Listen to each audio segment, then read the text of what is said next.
Well, I appreciate the welcome back. Sometimes you never know how the first workshop goes, so it's great to be here. And I want to do a special shout out to the men in the room. Can I just acknowledge the men in the room here? Thank you. Thank you for coming. And the reason why I say that is because I noticed that a lot of women tend to reach out for help. Part of our socialization is being able to accept help and reach out for help ourselves. And I know that in just being married to a man, having a son, and understanding my father, that asking for help sometimes is not something that is encouraged as a masculine male. And so I just want to thank you for being here tonight and listening to what I'll be talking about. So as Wayne had mentioned about By Peaceful Waters, we are a Christian counseling agency, and we believe in ministering to the entire person, which is spiritual, mental, physical, and emotional. And so I just want to recognize that we work with people from many walks of life, many different walks of life and faith and beliefs, recognizing the ultimate source for us is God. And so God is the person that we recognize as the ultimate healer. And so we invite clients to bring their spiritual life into the healing process. And I often will inquire at the beginning of the session how they would like that to be represented. But if you are a person here today where faith is not a part of your belief system right now, I just ask that you just gently put that aside when you hear me talk about God and the interactions of faith with our service. And so, yeah, just feel that, you can listen to it, put it aside if it doesn't relate to you, but just recognize that it will be incorporated in today's presentation. So I also want to applaud everybody else who is here today. You're choosing to reclaim a wounded part of your life that maybe is still silent or is a part of you that sometimes gets evoked in the moment depending on what you're going through. So as I often like to say to therapy is that we can't undo or change the past and of the things that we've experienced, but we can absolutely reclaim the remaining adult years that we have in our lives. And so that's my hope and my wish for everybody here in the room today. So the agenda, it's probably behind me. It's just kind of an outline of the topics that I hope to be covering today.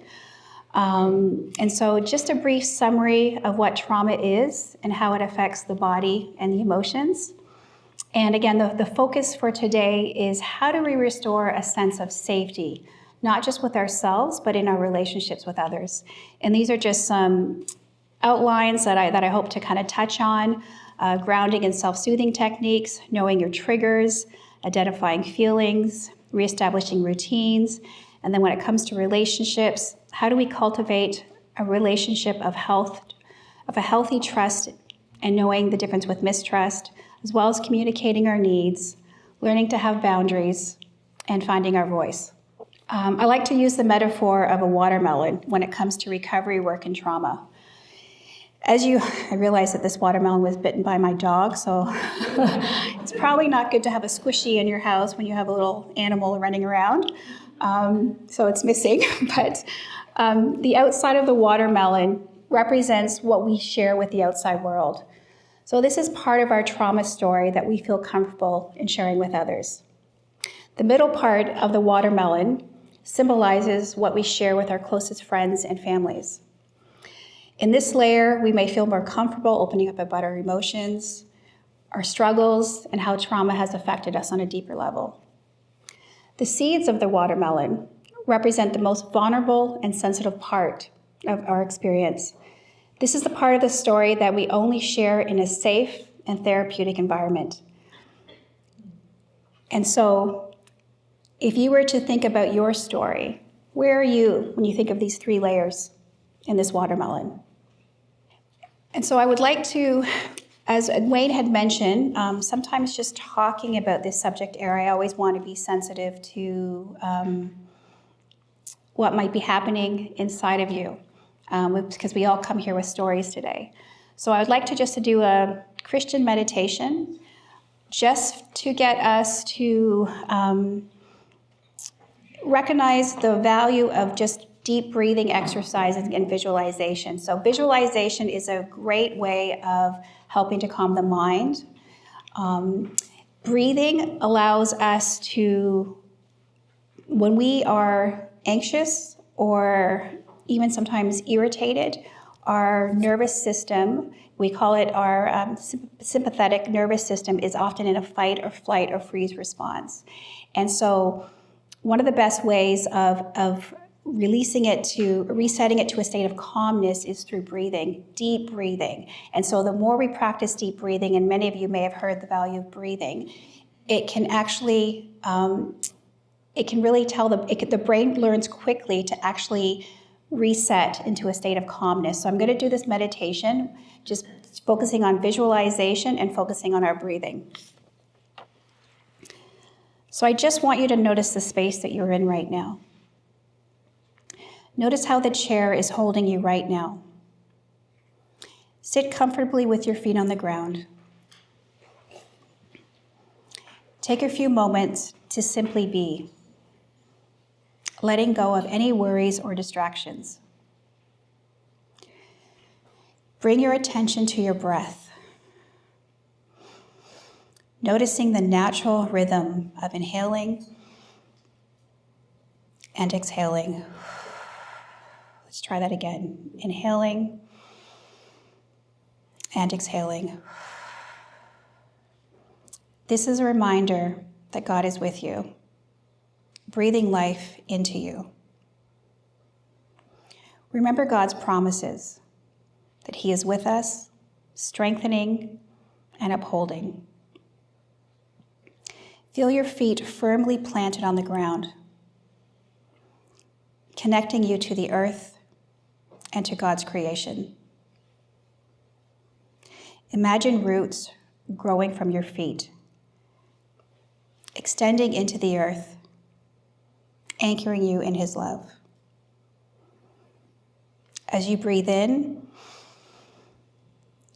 visualize God's light, love, and peace entering your body.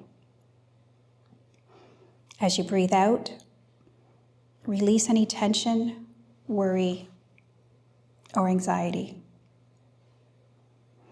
Feel your heart beating, a rhythm of God's life within you. Know that He is close and that He loves you unconditionally. Picture yourself surrounded by God's protective love, like a warm, comforting embrace. Feel His presence filling your space and calming your worries. Pray a simple prayer, perhaps asking God to grant you peace and comfort. Affirm your faith and trust in God by saying, I am grounded in God's love and peace. I trust in God's strength and guidance. Gently bring your awareness back to your surrounding and take a few more deep breaths and join me.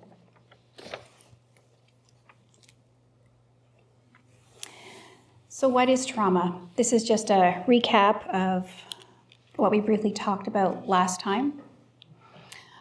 For those who were not here, but I do see a lot of familiar faces again, so it's nice to see you. So trauma means wound. We know that it is a shattering experience. It profoundly alters our emotions, behaviors, thoughts, and connection to our body. And what I want to kind of highlight here is it's really important that the church embraces emotional healing.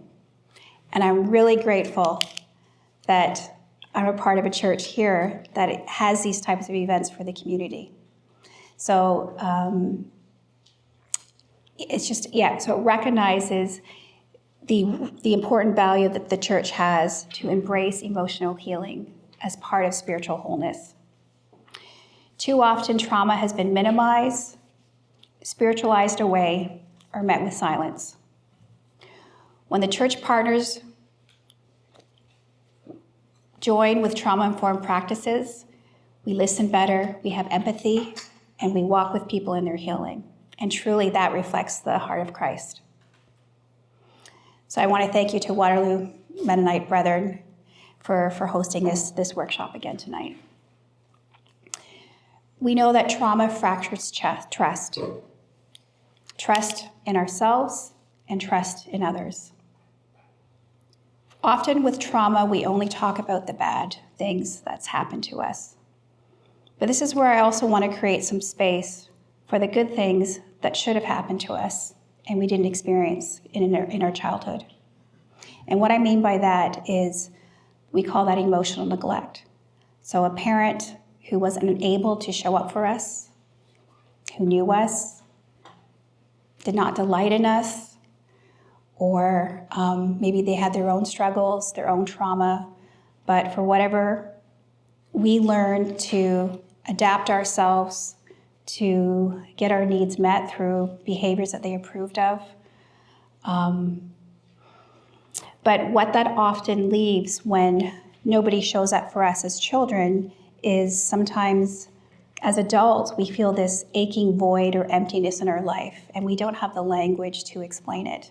And if that represents any of you here tonight, there is a great book that I would recommend called Running on Empty.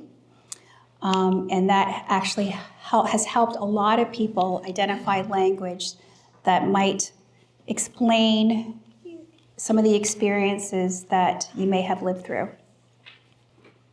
Pre-trauma, every human being has a true, genuine, authentic self.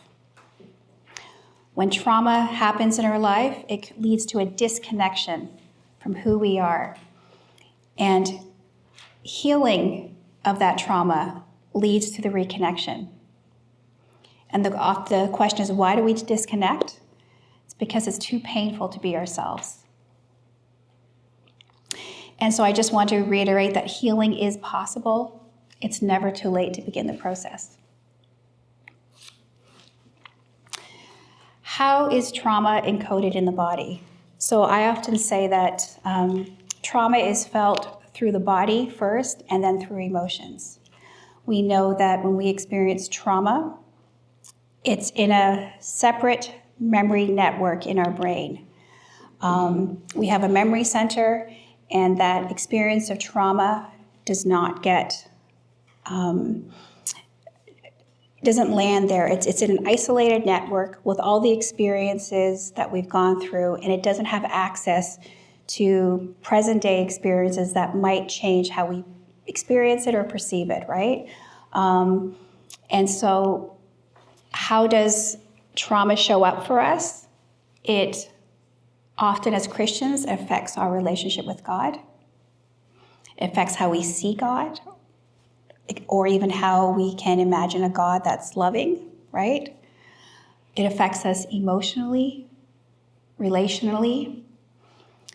When we know when trauma occurs, the body activates a survival response. So again, you're going to hear me say fight, flight, freeze, shut down, or fawn. That's just the body's way of preparing for a threat of harm. Those are the common trauma responses that we all go into. When the body cannot complete the action of escaping or fighting back, that energy of the trauma gets stuck within our nervous system. And what happens to our nervous system? We often might experience muscle tension, pain, digestive issues. Sometimes trauma reflects in how we carry our shoulders, right?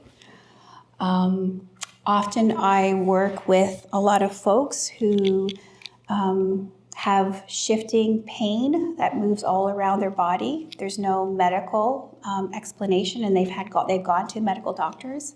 And I always encourage folks to, when you have real life physical pain or issues, to seek medical first and come to therapy, right? So again, knowing that the body stores memories of our trauma, it's not uncommon for me to see folks that have unexplained pain in their body and they don't know why, right? But if we just pay attention to that tension or that pain or lean into it, it has a story and it wants to tell us something.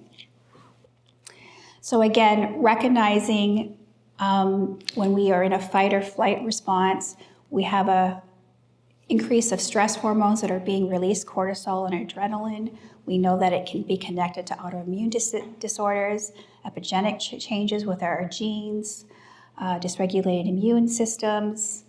And I mean, some of you may be in the medical profession here, and you could probably do a better job explaining all the different illnesses that can occur from stress. And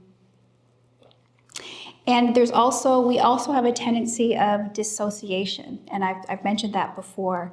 When things become so overwhelming, I say that it's actually a coping strategy to disconnect from present day time, and we often that can be identified through numbing or sometimes fatigue, lethargy, sleeping. Again, there's all these indicators that the body communicates when we're starting to kind of check out, right? Being spacey, foggy. So a couple of questions for you just to think about right now. And I know that some of these questions might be difficult to answer, especially if you've experienced childhood abuse. You may have never fully developed a sense of safety because you were always on guard and always on alert. And I just want to honor that because that's your story. If you're an adult survivor, you may no longer have access to a felt sense of safety. So I want you to think about what tells you that you feel safe.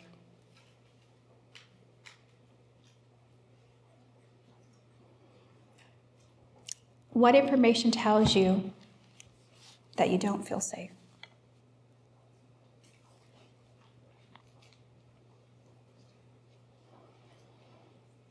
Maybe there's thoughts that's happening that you're aware of that communicates a sense of lack of safety. Or the reverse can be true. There's thoughts that are happening in your mind that tells you you're safe.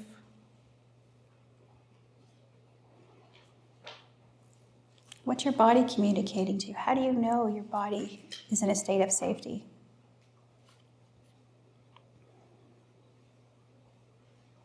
What does your body communicate when it's feeling unsafe?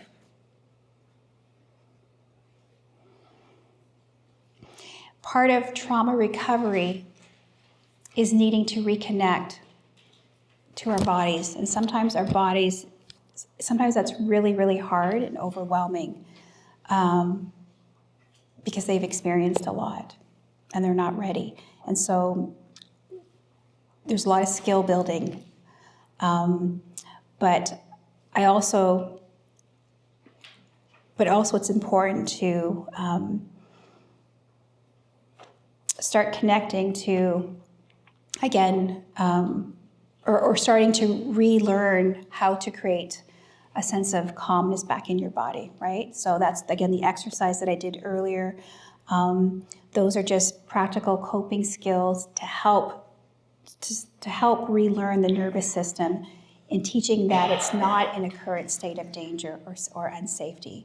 And so these are practical things that we now have to work with. So you'll see on your table, there is a window of tolerance sheet.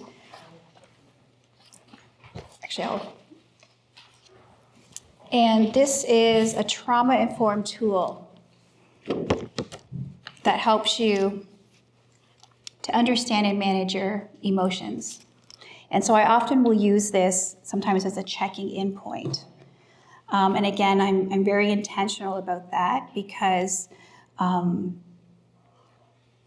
things get too hard, I just want to normalize everybody's tendency, my tendency to just disconnect from our emotions, right? And it's okay to do that when sometimes we just need to get the job done. But it's not okay to do that all the time. Why? Because when we rob ourselves from living, we rob ourselves from being present. Now, again, there's no judgment here. We all know why we do it, right? Sometimes we just need to survive. But if we are not present, we're not present in our relationships, our spouse or partners are not able to experience intimacy or connection from us, our children are missing an emotional absence, and we're actually cheating ourselves of sometimes the very thing that we want is connection, but we are afraid to do it, right? And so using this is really just the beginning stage of starting to map where your nervous system is at. And when I said earlier about trauma is biological, when we are in fight or flight, freeze, shut down, these start becoming patterns in how we respond to stress. And then those patterns become, again, it's our go-to. I call it, it's like a default system within our nervous system that's automatic, not conscious. And it's just the body's way of wanting to protect us, wanting to protect you. And so how do we start changing that system? Because we can't idle high all the time, right? And so the upper state is hyperarousal, which is anxiety, anger, frustration, irritability. And I'm sure you might have people in your life that can tell you when you are kind of in that state, right? So we know when we start displaying behaviors from those emotional states, we're not coping or we're struggling to cope, we're overwhelmed. We know that we can't idle at the top for very long. Eventually, we shut down. And so that we go to the bottom, which is the hypoarousal, which is maybe lethargy, maybe it's fatigue, it's foggy, it's depression, right? It's dissociation. We're kind of connected from present day time. And so, yes, there's a window in the middle that talks about a place of calmness. I recognize that life doesn't always make us in a state of calm. And we often can vacillate between all these states throughout our day, depending on the stressors that are coming in. But when we're recovering from PTSD or trauma, our tendency tends to be hypo. Those are the two states that we tend to be in. And part of therapy too is to grow your ability to be in a place of calmness, being in a place of relaxation. And really I'm retraining the body to remind the body that you're not in any danger in the present, right? Because that's why we call it the legacy of trauma. The body still believes the trauma is living now. And so this is just a little tool to start noticing, to start being aware of where you're at on a regular basis and what skills do we need to use to move you out of it, such as if we're in, say, shutdown, depressed mode, movements is good for that, drinking a glass of water, what else? Sometimes putting exercise, anything that gets the body moving rather than when it's in a shutdown state, right? Many different examples that I'm sure that you can think of. So now I'm going to move to another little exercise to it. And as I'm demonstrating these little exercises, it's also just hopefully giving you some examples or some more skills in your toolbox of how you can help with bringing calmness to your day-to-day life. And so this one is called a calm place. A calm place, safe place, but I tend to use the word calm, comfortable. And it's a strategy that I often use as an EMDR therapist, which stands for eye movement desensitization reprocessing. And so I want you right now to just take a few minutes to think about a place, whether it's real or not, that evokes a sense of calmness for you. And as in EMDR, we do tapping. We go, so if you're comfortable in tapping on your legs, left, right, or you can do a butterfly hug, whatever you're comfortable. And the reason I'm doing this is think about just as your brain can be triggered by something that causes it to go into a state of anxiety, when we visualize things and we install it or we strengthen a memory that is fond or has a positive, that evokes positive emotions, it also can create a state of calmness in our body. Has anybody ever experienced that? Through visualization, when you think of, right, something that's calming, or for me, it would be my grandmother's flowers in Ireland, and every time I think of those flowers, it just brings all these memories of just peace and beauty and love, right?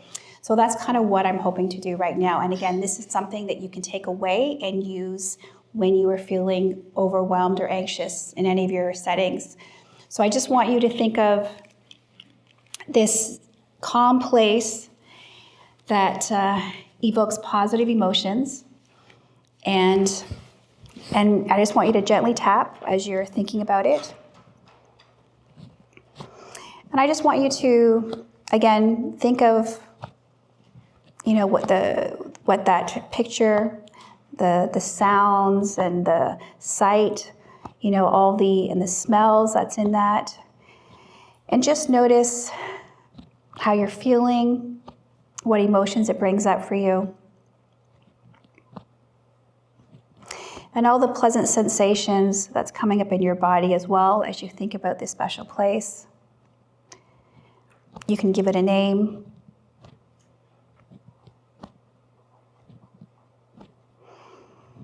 And as you continue to think about this place, again, just allow yourself just to bask in that place of comfort and of calmness.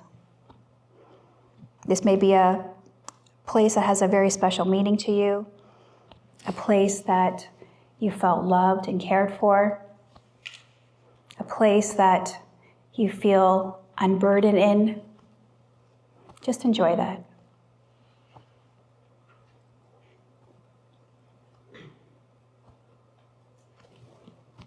Okay.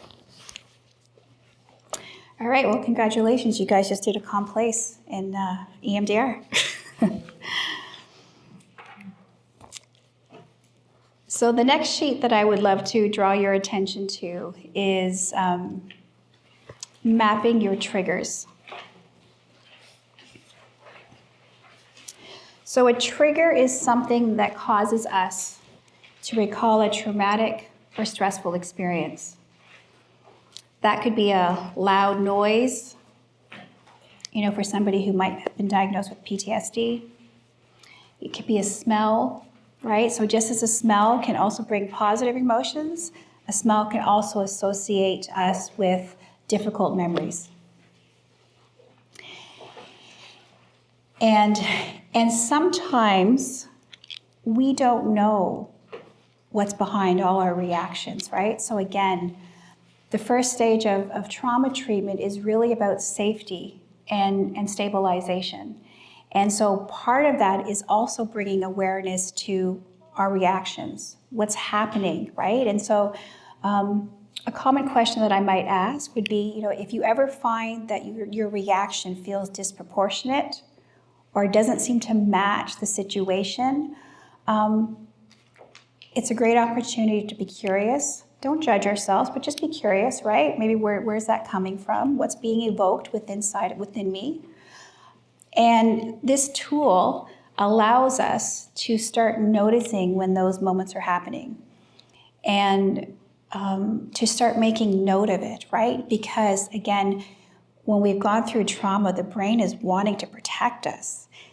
And how does it protect us? It wants to keep us away from any association of the material that was part of the event, right? And so I always say, when we, again, experience a traumatic or upsetting event, it hits the body and it hits the emotions, right? So when you think about our reasoning, rational brain kind of goes offline because we get so overwhelmed. So think about a stress brain. When you get stressed, you can't retain information, right? And so your thinking goes offline and all you get is the data download, right? And so the data download is what the triggers are. but we don't have maybe words to explain it or to understand, but we just know we're feeling it in our body. Our heart is racing, right? We're sweating. We're feeling maybe an intense terror, and we don't know why, right? Or sometimes it can come through like a belief. I'm not good enough, right? I'm not lovable. I did something wrong. Sometimes these really deep core beliefs can also be windows into our traumatic experiences, right? Because they have a story too. And so this trigger outline here is something that you can, again, take away. If you're just curious at this point, you can start charting where you're noticing your reactions, right? And what that will tell you is what are the things that are in your life that's causing a reaction in you, right? And at first, it could be a way in which you can protect yourself. And what I mean by that is when we are still struggling to cope and we haven't we're not in the place where we're stabilized. And what I mean by that is we're really just not coping. Then it's okay to know what triggers you and to avoid it, right? Because your nervous system is not able to be exposed to it yet, or you may not have the skills acquired to handle that. So avoidance is okay. We can't live in avoidance. If we live in avoidance, our life gets really, really small, right? And then sometimes we place unrealistic expectations onto others, which can come across as controlling behavior. So there's a place for avoidance, but then there's also encouragement to face those triggers and to work through it, right? I always say that really triggers are really just areas of our life that needs more healing, right? We don't need to judge ourselves for it. And so for the purpose of this sheet that's on your table, let's just take a couple of minutes, think about a trigger, and again, let's make it non-traumatic, okay? So again, I want everybody to leave. Let's make it non-traumatic. Let's just make it any little annoyance, right? Any little annoyance, just make note of what was that for you. Or just think about that. Maybe you could either go through a mental exercise or actually writing something down. But just use that form as a way of just learning how to identify something on a really, it could be somebody forgot to change the toilet roll paper in your house, and that happens all the time. Anyone else gets annoyed by that? So how to manage a flashback. So you're going to see me use maybe different words, flashback, body memory, trigger, right? And so again, if we were dealing with a traumatic memory right now, and somebody was coming into my office and they were feeling really overwhelmed, dysregulated, fearful, unsafe. I would say these are like almost emergency steps that we can take to take care of ourselves. And you may have your own steps that are incredibly helpful. And I just took this out of Pete Walker. He created these steps for working with PTSD. And I find them incredibly helpful, and it supports a lot of my own experience and even just understanding and working with trauma with others and my own life. And so one of the things that we can say to ourselves is, I'm just having a flashback. Often flashbacks take us into a timeless part of our psyche that feels helpless, hopeless, and we're surrounded by danger.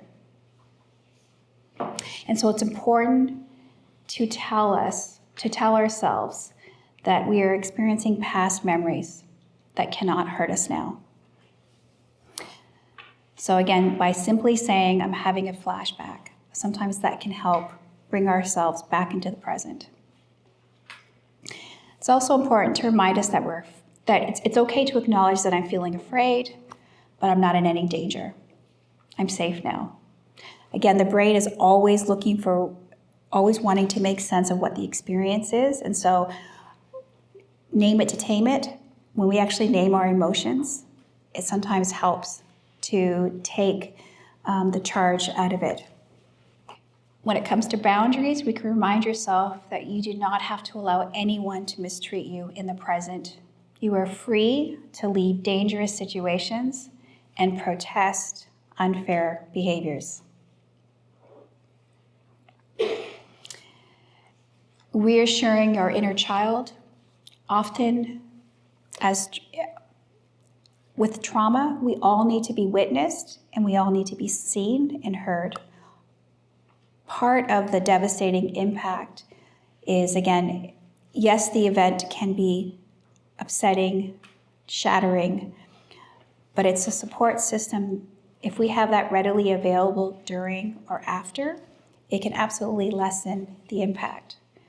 But for those who have not been witnessed, even till today, or seen, or their circumstances have been understood, we sometimes have to reparent ourselves.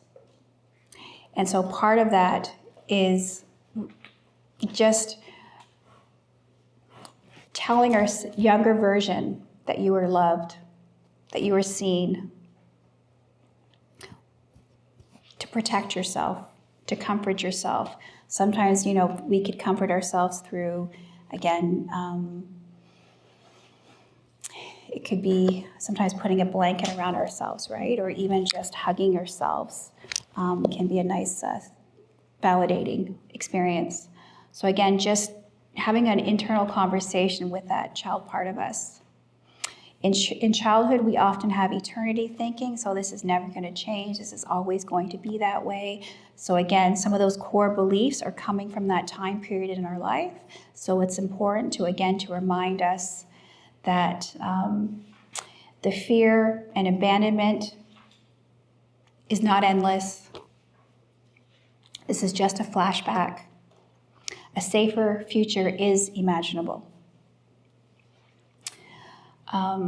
Remind yourself that you're in an adult body. Again, emotionally, trauma causes us to be developmentally arrested. And what I mean by that is that our reaction today is coming from a different time and space and possibly age in our life, right? So remind us that we're in this adult body, and sometimes stretching tall, feeling that we're in a different body can sometimes help move us out of that. And again, some of the exercises that we just did, we want to ease our way back into our body through breathing exercises, through finding a safe place to go to, resisting the inner critic and catastrophizing. Sometimes with this is just to stop the thought. So again, I often like to ask, what are the inner voices recorder that keeps playing over and over and over again, right? Our thoughts can absolutely contribute to a lot of suffering. So it's important to know what those thoughts are and how those thoughts contribute to going back to taking you back into a memory flashback. And to use a thought stopper, so to kind of be mindful of that thought, just notice it without judging, and then maybe look at considering how there could be other thoughts that you might create that remind you what your strengths are, what your qualities are, what your abilities are, what people love about you, right? So again, you're counteracting those negative conversations. A big part of trauma work too is grieving. We often don't talk about grief, but grief in trauma is recognizing what has happened to us and recognizing how we've changed. What are those losses, right? And those losses, impact and change, are very unique and different for all of us. But yeah, it's just being able to kind of sit in that space of how our life has suddenly changed, right? Cultivate safe relationships and seek support. Again, we're looking at rebuilding a support system, people who understand us, who can see us, who can respond to us. Storytelling actually starts to take away a sense of helplessness, and we start to empower, and some of folks, depending on where you are in your journey in healing, that telling your story, kind of going back to the watermelon, we may have only started with the details with therapy, but then as we heal and are being more kind of reclaiming our voice, we're actually able to tell other people our story, and then that can be a healing agent for people that are in our life. And just be patient with recovery. Slower is better, so I would say slow and steady. We want to be gentle with ourselves. So many people, and I get it, especially if you're very strong mentally, you just want to kind of push through it. But again, we don't want to flood the body. The body will often tell us what we're able to manage and what we're not able to manage, and so we want to honor that and take it at the pace that we need to go. So this is a really difficult challenge with, again, trauma work, and we talked about how it leads to a disconnection. So again, we all can understand why it makes sense to not want to feel, right? Sometimes it wasn't safe to feel, so we had to shut it down. Or sometimes we have so many responsibilities. We have an upcoming, deadline at work, or we've got lots of needs in our families, and so I don't have the time and space. And you're right. There could be many years that pass where we don't have the time and the space, and again, that's okay. When we do have the time and space, we know that part of healing is we have to go through it.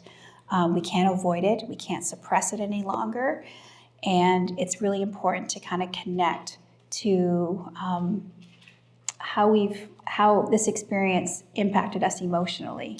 And so often we can use feeling charts or wheels, or for those in the room tonight that are artistic, right? We know that expressions of arts can be a fantastic way of expressing repressed emotions. Janina Fisher, she's a PhD psychologist, and she talks about a couple of strategies in which we can help begin to understand our feelings. So she talks about the hot stove technique, and again, recognizing that if we are in a shutdown mode, the body's only going to want you to do that. The body's not actually going to want you to do that because it's afraid it's going to get overwhelmed. So let's do slow. So let's just allow yourself just to dip into whatever the emotions that's there. So practice befriending the feeling. We could do it like 5%, 10%, and then we can kind of leave, right? So again, sometimes sitting in the space, it can be really uncomfortable and we don't naturally want to do it. This is hard work. And so if we just dip in for a couple of minutes and figure out what's going on, how am I feeling here? What emotion's being evoked when I think about that? And then jump out so that we don't have to, if we're not ready to deal with the full enormity of that emotion, then I would again, practice the hot stove technique. Just know that our feelings are markers. They tell us, they have a story. They want to communicate what we've been through. And so our feelings, just trust your feelings, that it's a guide, right? I often say that often we fear that we're going to be overcome by our emotions when we do try to kind of sit with them. And if you think of the 90-second wave, right? So yes, the wave of the emotion is going to come. It's going to feel intense. It feels like it's going to kind of overpower you. But just like any wave, it crashes and it settles, right? So if you can just tolerate 90 seconds of that, then it's going to be gone again, right? The intensity is not going to stay with you. And we know that all feelings have a beginning, a middle, and an end. And so those are just a couple of little strategies that can help us start to begin just sitting with our emotions. Because again, part of the healing too is recognizing the feeling states that were associated with all these experiences that we've gone through. And when we are kind of in the earlier stages of recovery, establishing routines, we cannot minimize or devalue the importance of routines in our lives when everything else feels like it's out of control, right? Or we're just barely coping. And so we know that, as I talked about earlier, trauma can feel like a shattering experience. It can create a sense of chaos. And so structures and routines often promote a predictable framework and a sense of normalcy. Even small routines can help to regain a sense of control over your life. Anyone who struggles with anxiety in this room will already know that structure helps, right? It creates a degree of predictability. And so again, these are ways in which we can take care of ourselves. And repeating simple actions like making tea or stretching can also signal to the brain that the environment is safe. Completing tasks build momentum and create a sense of accomplishment. We talked about knowing what to expect reduces anxiety and calms the nervous system.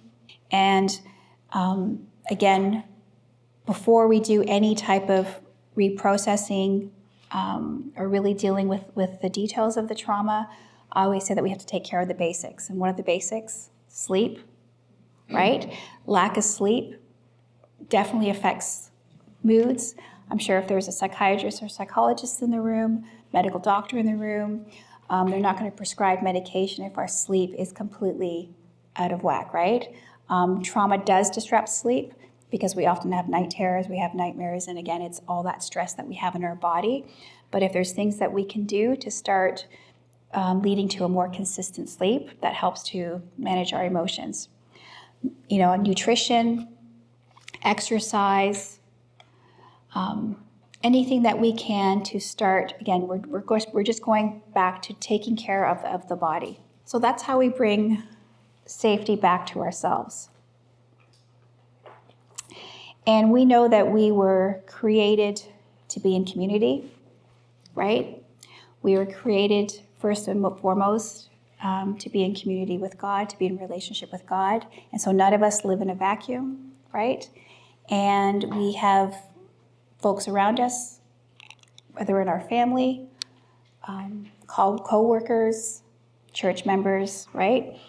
So how do we start rebuilding healthy relationships when trust has been shattered within us? What trauma likes to do, it likes to take this experience and it overgeneralizes, right? And it overgeneralizes because it wants to protect us. But by overgeneralizing, we see everybody then through the same lens of mistrust, right? So how do we start rebuilding healthy relationships? So we want to be mindful of or this actually would be a better question. Ask yourself, is this person generally consistent or inconsistent? Kind or insensitive? Honest or dishonest? Trustworthy or untrustworthy? You know, as human beings, and yes, our behaviors are very complex, but we all have patterns in our lives, right? And so I always say that you can let go of those incidental times where people might be unkind or they might do something, but generally we all kind of show people who we are. And I always say, look for patterns and consistency, right? And when they tell you who they are, believe them, right? And so we don't want to just give automatic trust is wishful thinking, right? And so we want to have healthy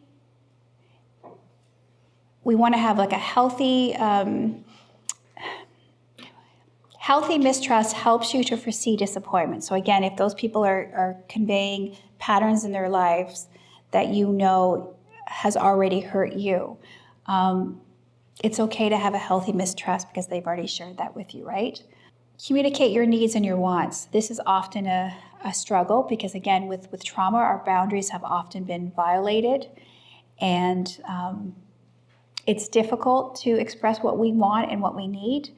Sometimes if we, again, were taught that, and I'm thinking of childhood wounds here, if there was role reversal growing up and actually we were meeting the needs of our parents, we were taught that our needs and our wants were not important and that the only way for approval was us serving our caregivers.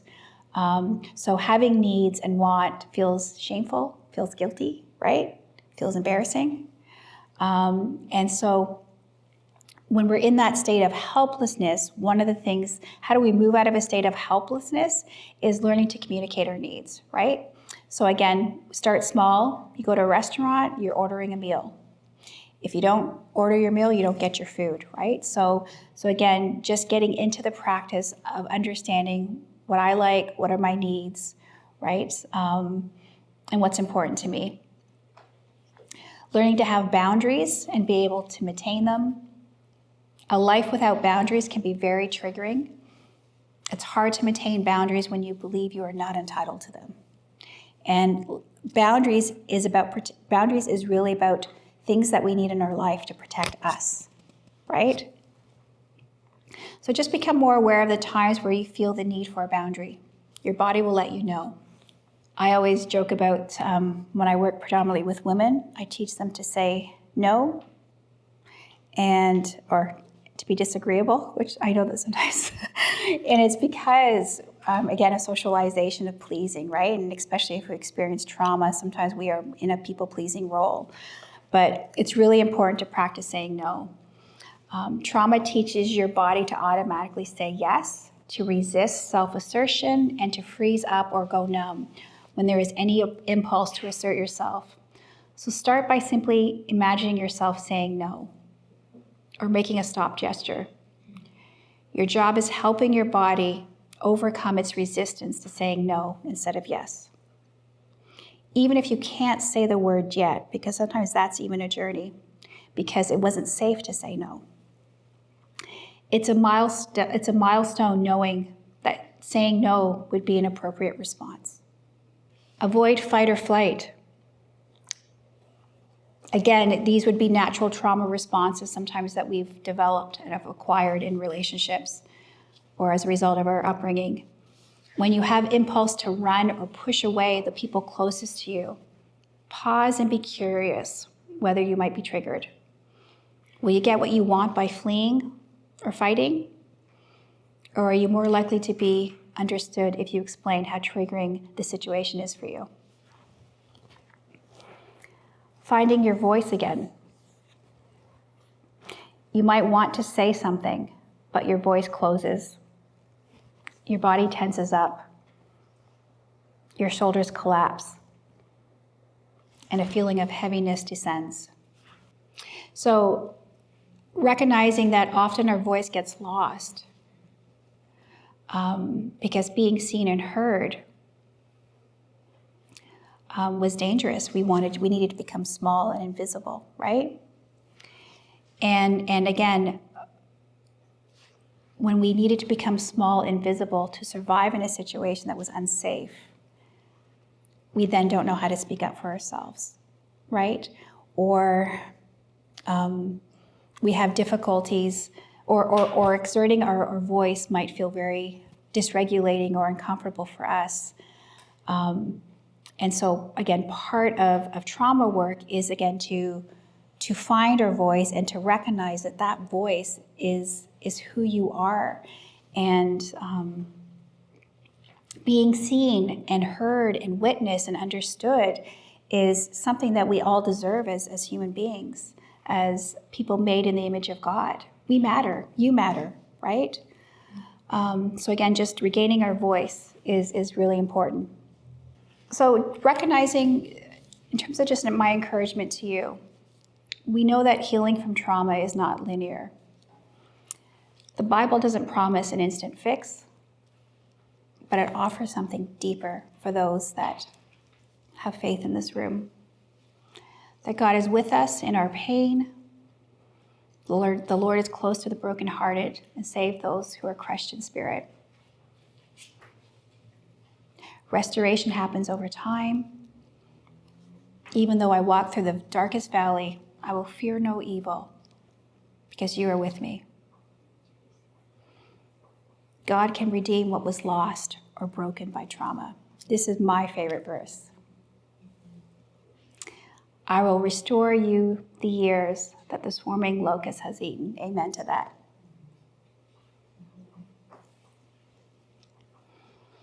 God offers us all a new identity, free from shame.